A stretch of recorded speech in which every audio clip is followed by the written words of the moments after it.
আগামী রবিবার অর্থাৎ 15ই সেপ্টেম্বর বাংলাদেশ দল ভারতের উদ্দেশ্যে উড়াল দিবে, যেখানে বাংলাদেশ দল ভারতের সাথে 2টি টেস্ট ম্যাচ এবং 3টি টি-20 ম্যাচ খেলবে। আমরা সবাই জানি যে বাংলাদেশ দলের থেকে ভারত কতটা শক্তিশালী ক্রিকেট প্রদর্শন করে, কিন্তু বাংলাদেশকে হালকাভাবে নিলে চলবে না, কারণ তারা পাকিস্তানের মতো শক্তিশালী দলকে টেস্টে হারিয়েছে, যেখানে বাংলাদেশ দলের এটা অবশ্যই প্লাস পয়েন্ট। বাংলাদেশকে ছোট করে দেখার কোনো সুযোগ নেই, কারণ বাংলাদেশের যে পারফরমেন্স তা যে কোনো দলকে হারানোর ক্ষমতা রাখে। বর্তমানে বাংলাদেশ দলের যে পেস অ্যাটাক সেটি যে কোনো দলের ব্যাটিং ধসের কারণ হতে পারে।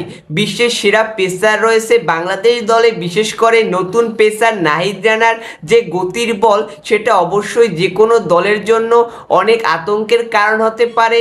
নাহিদ রানা 150 প্লাস বেগে বল করতে পারে। তাছাড়া হাসান মাহমুদ, তাসকিন আহমেদ তারাও অসাধারণ বোলিং পারফরমেন্স করছে।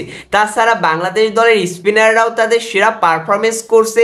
সাকিব আল হাসান, মেহেদী হাসান মিরাজ, তাইজুল ইসলামের মতো বিশ্বসেরা স্পিন ইউনিট আছে বাংলাদেশ দলের কাছে। তাছাড়া বাংলাদেশ দলের ব্যাটাররা অসাধারণ পারফরমেন্স করছে, বিশেষ করে সাদমান ইসলাম, জাকির হাসান, মুশফিকুর রহিম, মমিনুল হক, নাজমুল হোসেন শান্ত।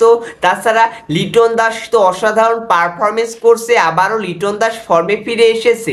যদিও সাকিব আল হাসান ব্যাটিংয়ে একটু দুর্বল রয়েছে, কিন্তু সে সেটি রিকভারি দিচ্ছে তার বোলিং পারফরমেন্সের মাধ্যমে, যেখানে বাংলাদেশ দল অসাধারণ পারফরমেন্স করছে, যেটা বোঝাই যাচ্ছে যে বাংলাদেশ দল যে কোনো দলকে হারাতে পারে।